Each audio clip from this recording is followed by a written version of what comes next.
नमस्कार, खबर में आपका स्वागत है। मैं हूं राघवेंद्र सिंह।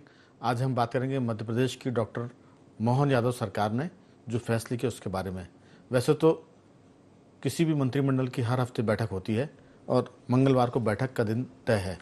ये हमारे श्रोताओं को जानकारी भी है कि हर मंगलवार को मध्य प्रदेश राज्य मंत्रिमंडल की बैठक होती है, कैबिनेट की बैठक, और उसमें बहुत सारे फैसले लिए जाते हैं। आज इस मुद्दे पर बाखबर में चर्चा करने की वजह यह है क्योंकि मोहन सरकार ने जो फैसला किया वो बहुत ही महत्वपूर्ण है। उसमें राशि महत्वपूर्ण नहीं है। फैसला इसलिए महत्वपूर्ण है क्योंकि अभी तक मध्य प्रदेश की सरकार अपने मंत्रियों की आमदनी का, आय का, इनकम टैक्स, आयकर जमा करती आई है। अब मंत्रियों की आमदनी है और टैक्स सरकार जमा कर रही है। ये कहीं से भी नैतिक नहीं लगता था ना आम आदमी को, और अगर आदमी खुद से भी बात करेगा तब भी उसको लगेगा कि भाई अगर मैं कमाई कर रहा हूँ तो फिर सरकार टैक्स क्यों भरेगी। इसी अटपटे से, थोड़े से अनैतिक फैसले पर डॉक्टर मोहन यादव की सरकार ने आज फैसला किया कि अब सरकार अपने मंत्रियों की आय का आयकर जमा नहीं करेगी। और इसी पर हम बात करेंगे कि आखिर इस फैसले से फ़ायदा क्या होने वाला है। इस फैसले का एक फ़ायदा तो यह है कि नैतिकता का एक बड़ा संदेश मध्य प्रदेश में आम जनता के साथ पूरे देश में जाएगा। हालांकि इस तरह के फैसले और अन्य राज्यों में भी हुए, लेकिन वो राज्य उंगलियों पर गिनने लायक है। छत्तीसगढ़ की सरकार, हरियाणा, उत्तराखंड और हिमाचल की सरकार भी इस मामले में टैक्स भरने के मसले पर उन्होंने अपने पैर पीछे खींचे और मंत्री खुद टैक्स जमा करेंगे। दूसरा जो महत्वपूर्ण फैसला वो ये कि अब जेल के भीतर से जो कई बार गिरोह चलते हैं, आरोपी जेल के भीतर बंद है और वहाँ से वो अपनी गतिविधियाँ संचालित करता है। मोहन यादव सरकार ने यह भी फैसला किया है कि अगर जेल के भीतर मोबाइल पर बात करते हुए कोई पकड़ा गया तो उस पर 5 लाख का जुर्माना होगा और उसको 3 साल की सजा भी होगी। इसी पर हम बातचीत शुरू करेंगे। उसके पहले सुन लेते हैं कि डॉक्टर मोहन यादव ने क्या कहा था और फिर करेंगे चर्चा की शुरुआत। ने किया कि हमारे अपने सभी मंत्रीगण अपने अपने इनकम टैक्स की दृष्टि से स्वयं का व्ययन करेंगे, वो शासन से कोई वित्तीय भार उसमें नहीं लेंगे। तो आयकर की दृष्टि से 1972 का एक नियम था जिसमें विवरणी में मंत्रीगणों का या संसदीय सचिव तक का भी सारा व्यय राज्य सरकार के खाते में जाता था, उनके माध्यम से होता था। तो हमने सुना डॉक्टर मोहन यादव, मुख्यमंत्री मध्य प्रदेश को। चर्चा की शुरुआत में आपको बता दें कि स्टूडियो में मौजूद है हमारे सामाजिक कार्यकर्ता कमल राठी जी। स्काइप पे हमारे साथ जुड़े हैं मध्य प्रदेश के वरिष्ठ पत्रकार सुरेश शर्मा जी, और बहुत जल्द हमारे साथ जुड़ेंगे स्काइप पर वरिष्ठ पत्रकार साथी देवदत्त दुबे जी। आप सभी का बहुत बहुत स्वागत है। सुरेश जी, चर्चा की शुरुआत आपके साथ की। सरकार को कोई बहुत इसमें बोझ नहीं आ रहा आर्थिक कि वो मंत्रियों का आयकर जमा नहीं करेंगे। इसमें 3.25 करोड़ का सिर्फ फायदा हो रहा है।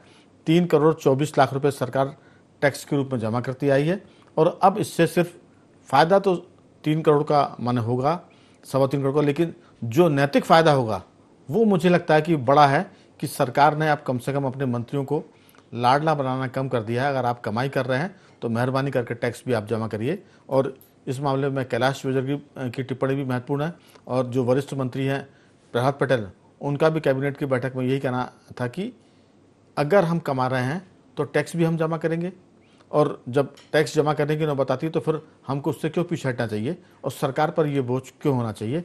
आपकी राय इस पर, आपका क्या सोचना है? देखिए, नैतिक दृष्टि से जो निर्णय हुआ है वो बहुत ही अच्छा है, और इसमें मैं अपनी तरफ से एक चीज का स्पष्टीकरण देना चाहता हूं कि ये जो वेतन भत्ते और सैलरी जो सरकार देती थी उसके ऊपर लगने वाले टैक्स को सरकार भरती थी, उसकी आय का, उसकी कमाई का टैक्स नहीं भरती थी। ये मेरी तरफ से स्पष्टीकरण है।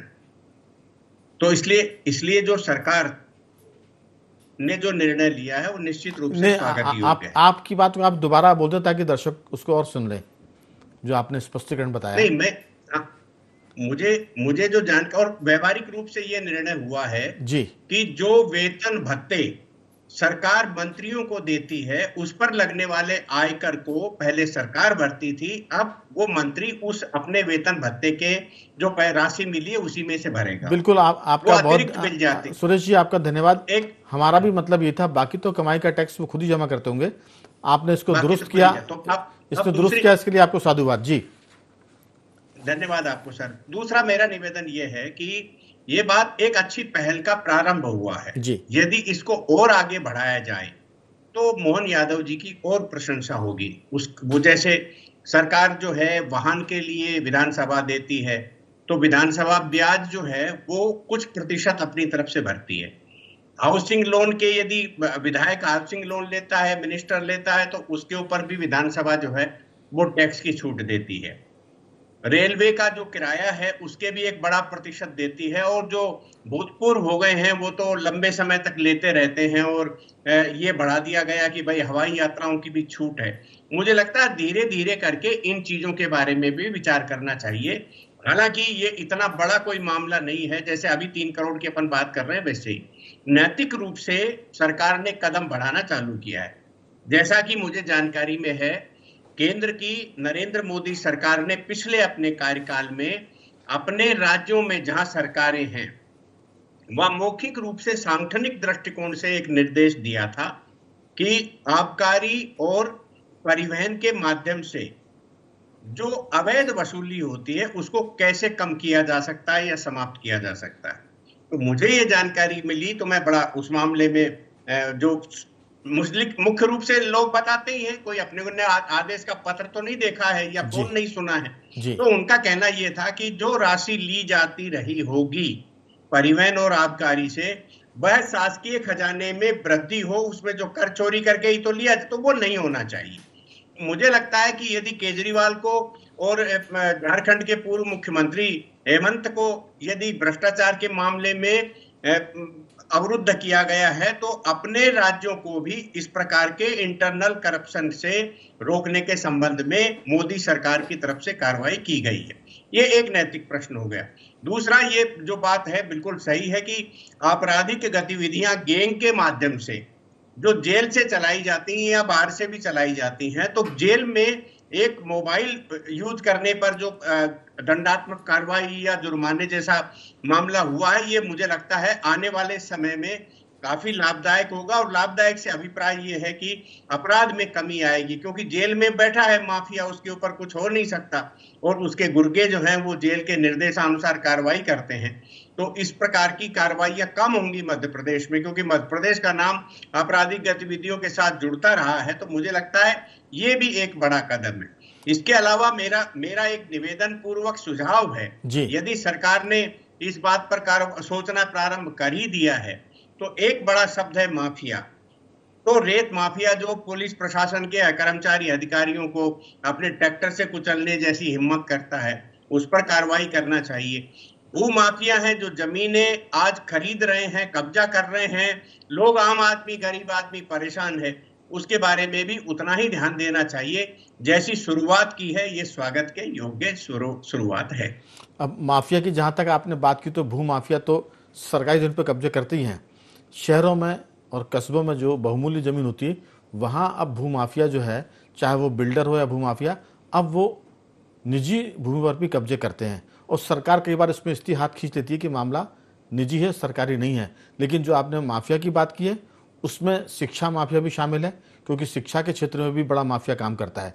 और जहाँ तक भू माफिया की बात आपने की है, तो वो जो बड़े शहर है मेट्रो, जहाँ ज़मीनों की कीमत कई गुना बढ़ गई है, वहाँ पर तो कुछ 100 फीट की कीमत भी करोड़ों होती है। और ऐसे में जो भू माफिया काम करता है, मुझे लगता है कि आपने जो बात की है वो बहुत महत्वपूर्ण है और सरकार को इस पर कठोर कार्रवाई करने की ज़रूरत है, ताकि लैंड माफिया किसी कमज़ोर पर, किसी गरीब पर या किसी बहुमूल्य बेशकीमती ज़मीन पर कब्जा ना करे। क्योंकि हम अगर अतीक अहमद की बात करेंगे, जो उत्तर प्रदेश का एक तरह से भू माफिया था, उसके बारे में भी ये कहा जाता था कि लखनऊ में और बाकी जो बड़े शहर थे उत्तर प्रदेश के, वहाँ किसी भी व्यापारी के यहाँ वो चिट्ठी भेजता था और कहता था कि ये मकान और दुकान आप बेच दीजिए। जी, मैं आ रहा हूँ आपके पास, बेच दीजिए। और एक लाइन बोलना जी नहीं, मैं ये कहना चाहता हूं कि मेरे पास ऐसे फोन भी आए हैं, मेरे पास ऐसा वीडियो भी आया है कि आदिवासी की जमीन पर कब्जा करने के लिए तहसील और पुलिस के लोग उसे गालियां दे रहे हैं। और एक ये विशेष रूप से बड़ी उल्लेखनीय बात है जिसका मैं उल्लेख कर रहा हूं। ऐसे इस प्रकार के वीडियो जो हैं कई जगह से मेरे पास आए, एक जगह से नहीं, कई जगह से आए। बिल्कुल। तो हमारा कहना है कि जो अतीक अहमद भू माफिया था उत्तर प्रदेश का बहुत नामी, वैसे माहौल में भी कई अतीक अहमद है, और वो अतीक अहमद किसी भी व्यापारी से कहते हैं कि ये मकान बेच दो, ये दुकान बेच दो, या उनकी मकान या दुकान बिक रहे हैं, तो उसमें उनकी मर्जी के बगैर वो ना तो बिक पाते हैं, ना कोई खरीद पाता है, और किसी की ज़मीन अगर पड़ी हुई है खुली तो उस पर माफिया कब्जा करता है और फिर कब्जे हटाने के लिए भी लोग पैसे लेते हैं। इस पर बात, इसमें सबसे खास बात यह कि इस पूरे मसले में जिला प्रशासन, नगर निगम और पुलिस, इसका भी एक गठबंधन है जो माफिया के साथ मिलकर काम करता है। इस पर भी मुझे लगता है कि डॉक्टर मोहन यादव सरकार को ध्यान देने की जरूरत है। अब मैं लौटूंगा आपके पास सुरेश जी, देवदत्त जी के पास जाता हूँ। देवदत्त जी, डॉक्टर मोहन यादव की सरकार ने एक महत्वपूर्ण फैसला और भी किया, वो ये कि जो शहीद होते हैं सीमा पर या आंतरिक सुरक्षा के मामले में, से मैंने आर्मी की बात करें या पैरामिलिट्री फोर्स की बात करें, उसमें अभी तक ये होता था कि शहीद की पत्नी को शहादत का पूरा पैसा मिल जाता था। अब सरकार ने ये फैसला किया है कि शहीद की पत्नी को 50% मिलेगा और उसके माता पिता को 50% पैसा वो मिलेगा, जो राशि शहीद को दी जाने वाली है। उसकी वजह ये कि अभी तक देखने में ये आता था कि पत्नी को जब पूरी शहीद की राशि मिल जाती थी तो माता पिता जो है वो एक तरह से बुढ़ापे पे बेसहारा, बेटा तो शहीद हो गया, उसके बदले में जो राशि मिलती थी वो पत्नी के खाते में जाती थी और माता पिता का बुढ़ापा और जीवन पुत्र के दुख में और आर्थिक तंगी में गुजरता था। इसलिए डॉक्टर मोहन यादव की सरकार इस बात के लिए भी साधुवाद की पात्र है कि उसने ये फैसला किया कि शहीद के परिवार में आधी राशि पत्नी को मिलेगी, आधी राशि माता पिता को दी जाएगी। मामला तो माने दुख भरा है, लेकिन फिर भी धन्यवाद है यादव की सरकार के लिए। आपकी राय देवदत्त जी?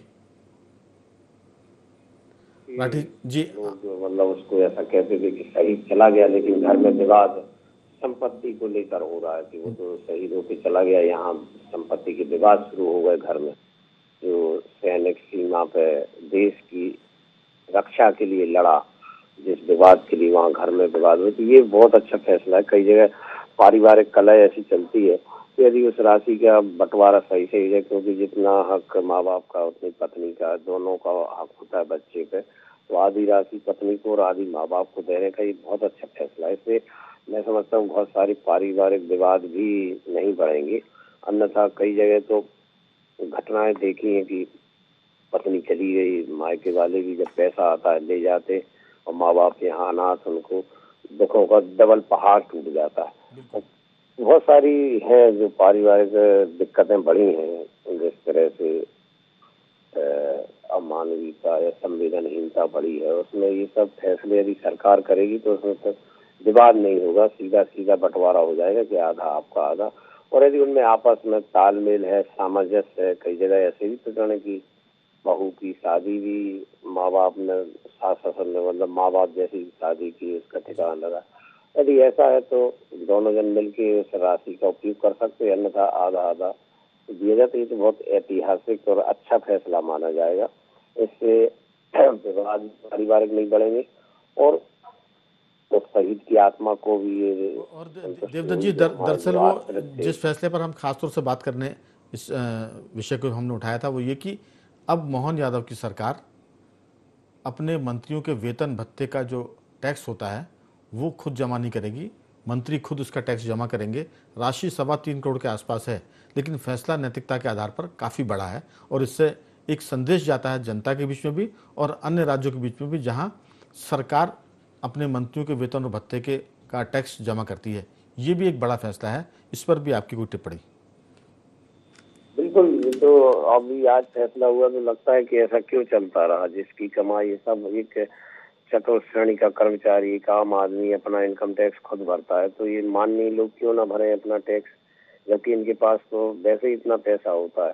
तो ये तो बहुत अच्छा फैसला पहले हो जाना था। जैसे एक बार लोकसभा की कैंटीन का फैसला हुआ था कि कहाँ 10 रुपए में थाली मिलती थी, फिर सामान्य आदमी को वही इतनी महंगी मिलती थी, क्यों ये छूट दी जाए इनको, तो बल्कि और दिया जाए, क्योंकि इनके पास तो सब चीजें होती हैं, साधन संपन्न पैसा सब कुछ होता। तो ये भी फैसला बहुत अच्छा है, मतलब कि ऐसे फैसले और हो जाना चाहिए। जैसे और मैंने ये अंतर देखा कि जब मंत्री रहते हैं तो दिन रात लाइट जलती रहती है, गेट की भी, अंदर भी, जहाँ जरूरत नहीं है वहाँ भी एसी खुला छोड़ के नौकर चले जाते, उनके परिवार के लोग चले जाते, और जब मंत्री नहीं रहते तो कटौती होने लगती लाइट में। उसको ये भी जैसे बिजली का बिल है, जिस घर में आप रहते हो उपयोग करते हो तो आपको खुद ही भरना चाहिए। ये भी एक फैसला हो जाना चाहिए कि बिजली का बिल मंत्री लोग स्वयं भरे, अन्यथा हजारों की संख्या में लाइट जलती है, भारी भरकम बिल आते 50,000, 65,000 तक, 35,000, 40,000 ऐसे बिल हमने देखे हैं। तो ये देवदत्त जी आपने जो कहा अगर चाहिए जिससे माननीयों पर नियंत्रण लगे, क्योंकि देवदत्त जी ये आपने जो बात पता कही है चलना वो चाहिए कि आम आदमी कैसे इनकम टैक्स भरता, कैसे बिजली का बिल भरता है, तब उस दर्द को वो समझे भी या उसको। ये तो बहुत जरूरी फैसले हैं कि ऐसी सुविधाएं नहीं होना चाहिए जिससे आम आदमी और एक विशिष्ट व्यक्ति में अंतर महसूस हो। बिल्कुल मैं लौटूंगा देवदत्त जी आपके पास। दरअसल जो आपने बात कही, अगर सरकार के नुमाइंदे सुन रहे हैं तो केंद्र सरकार में तो यही नियम है कि जो मंत्री का बंगला होता है उसका पानी और बिजली का बिल मंत्री को खुद भरना पड़ता है। और जब केंद्र सरकार में ये व्यवस्था है तो राज्यों में भी इसको लागू करना चाहिए या राज्यों को उसका अनुकरण करने की ज़रूरत है। इसके अलावा बहुत सारी बातें और भी है। पानी में कच्चे पानी की व्यवस्था भी होनी चाहिए, रॉ वाटर जिसे कहते हैं, क्योंकि मंत्रियों के बंगले में या आम आदमी के बंगलों में, घरों में कई बार पीने के पानी के साथ साथ गाड़ियाँ धुलती है, बगीचे में कच्चा पानी नहीं, फिल्टर पानी डलता है, तो इस पर भी गौर करने की ज़रूरत है। सुधार की शुरुआत राठी जी मोहन यादव सरकार ने की है और अब ये सुधार जो सुरेश जी ने कहा, जो देवदत्त जी ने कहा, ये सुधार आगे बढ़ना चाहिए क्रमशः, क्योंकि बिजली का बिल, पानी का बिल भी मंत्रियों के बंगले में मंत्रियों को अदा करना चाहिए, ना कि वो सरकार के खाते से जाए। आपकी राय? नहीं, बिल्कुल माननीय मुख्यमंत्री जी का फैसला एकदम स्वागत योग्य है। और जहाँ तक मेरी जानकारी है, शायद 2000 के पहले जब कांग्रेस की सरकार थी तब मंत्री अपना पैसा खुद ही भरता था, लेकिन कांग्रेस की सरकार में ही किसी टेक्निकल कारण से कोई नोटिस या कुछ आया था, उस कारण से ये नियम को बैक डेट से लागू करके सरकार ने टैक्स भरना चालू किया था। और वो प्रथा फिर शायद बीजेपी भी चलाती रही, तो मोहन यादव जी ने संज्ञान लिया और इसको हटाया। बहुत स्वागत योग्य, कई राज्यों में हटाया हुआ है, तो एक बहुत अच्छा फैसला है। रही बात और सुधारों की, आपने बात करी, तो बहुत सारे सुधारों की आवश्यकता है। तो मुझे लगता है धीरे धीरे अभी काफ़ी 4-5 चीज़ों पे तो आया है, कुछ अभी मॉल भी 24 घंटे, मतलब इकोनॉमिक सुधार भी आ रहा है। जो मंत्रियों के बंगले में लाइट की बात हो रही है, तो मुझे लगता है कि सोलार से मंत्रियों के बंगलों की छतें काफ़ी बड़ी होती हैं, बड़े बंगले होते हैं, तो सोलार पैनल लग जाए तो उत्पादन ज़्यादा हो सकेगा वहाँ, तो कुछ ना कुछ फ़ायदा जनता को ही होगा। तो मुझे लगता है ऐसे बहुत से सुधारों की आवश्यकता है जो छोटे छोटे, और कुछ चीज़ें मुझे लगता है सरकार पे पब्लिक का एक प्रेशर होगा, पब्लिक में एक अच्छा सरकार भी कुछ देना चाह रही होगी।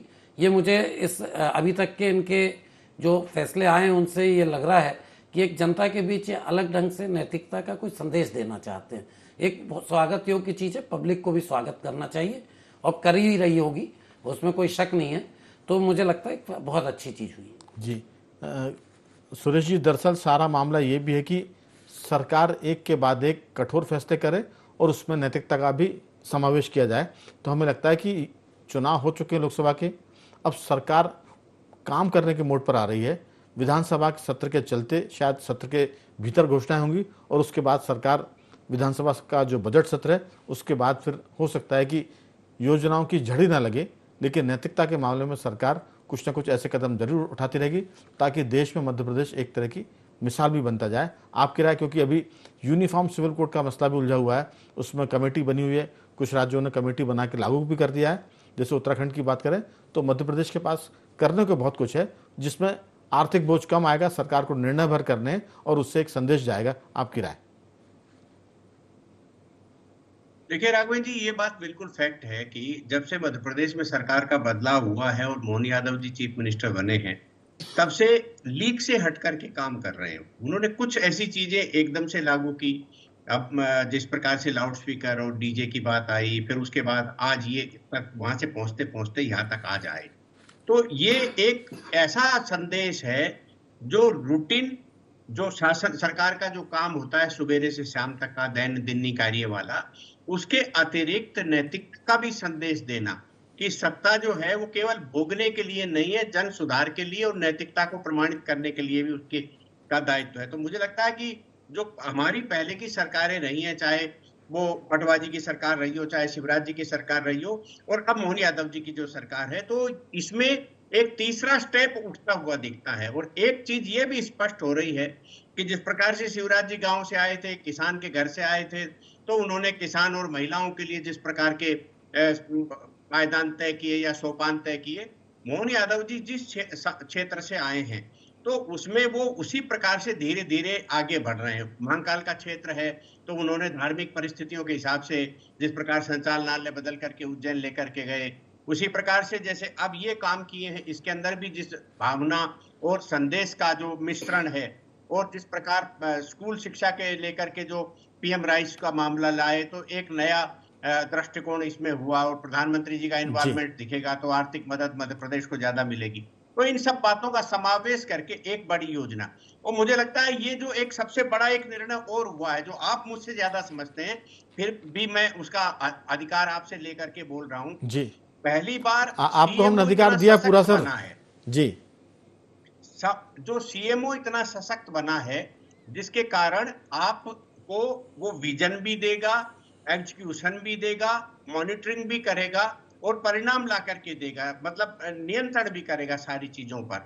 और निश्चित रूप से सेना के जो नायक रहेंगे वो तो मोहन यादव जी रहेंगे, उनके नाम पर सारा होगा। लेकिन अधिकारियों का जो एक सशक्त अधिकारियों की बड़ी टीम जो सीएमओ में बनी है, वो भी एक ऐसा जो है अनुपम रास्ता है जिससे आप विषय के विशेषज्ञों की राय लेकर के आगे बढ़ने का काम करेंगे। मुझे लगता है ये बहुत अच्छी दिशा में जाने के प्रयास है। बिल्कुल, लेकिन उसमें सबसे खास बात है कि काम कितनी जल्दी होता है। अगर वो तुरंत गति से हो गया तब तो ठीक है, और कहीं वो उलझ गया सरकारी दांवपेच में तो फिर शिकायतें भी होंगी, समस्या भी आएंगी और सुझाव भी आएंगे, लेकिन अमल नहीं होगा। सबसे खास बात सुरेश जी, हम सब जानते हैं कि सरकारों के फैसले तो बहुत अच्छे होते हैं, दिक्कत अमल में होती। एग्जीक्यूशन अगर सही हो गया तो फिर सरकार की वाहवाही होती है।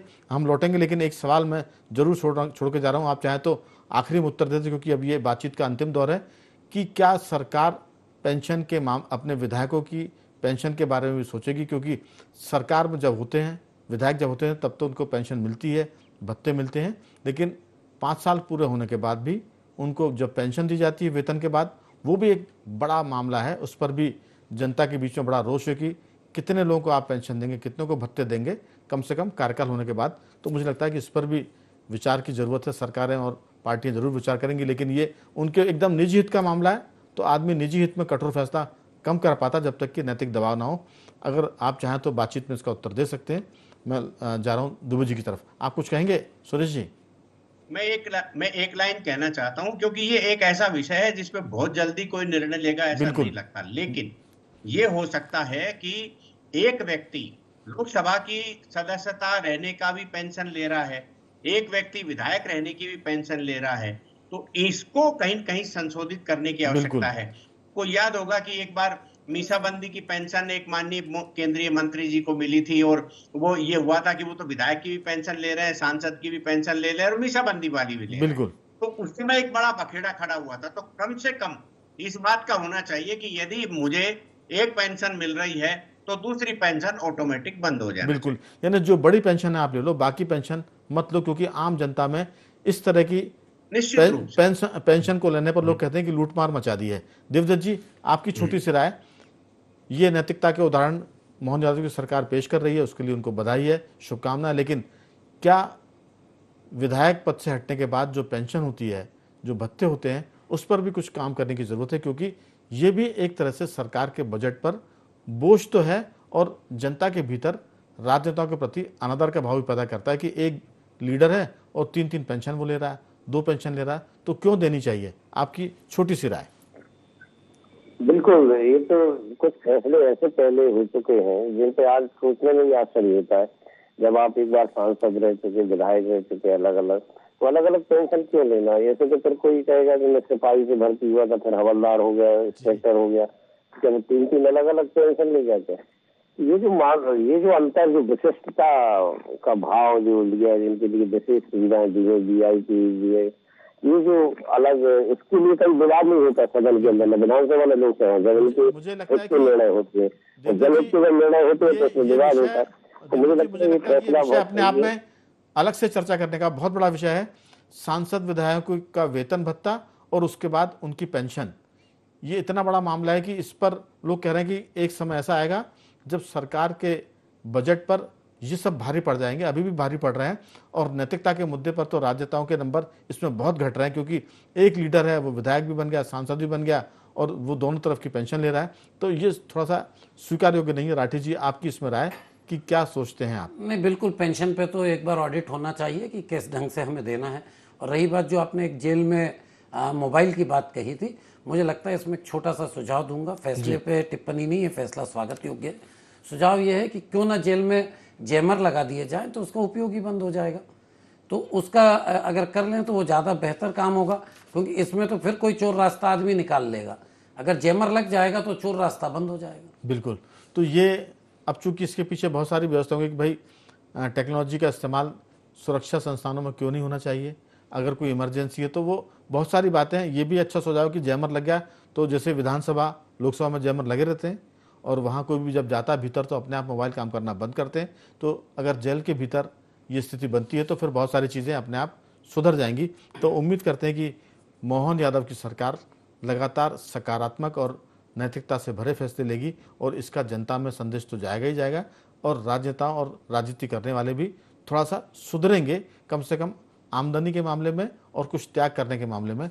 जो त्याग कर रहे हैं राजनेता, उनके लिए तो पहले से ही बधाई है, लेकिन जो बहुत पैसा समेट रहे हैं उनके लिए यादव की सरकार कुछ संदेश देती है। तीनों मेहमानों को धन्यवाद। सूरज जी, आपका बहुत साधुवाद। देवदत्त जी, आपका बहुत धन्यवाद। और राठी जी, आपका भी बहुत बहुत धन्यवाद कि आपने इस चर्चा में हिस्सा लिया। बखबर में आज सिर्फ इतना ही। बंदे रहिए हमारे साथ और देखते रहिए IND24।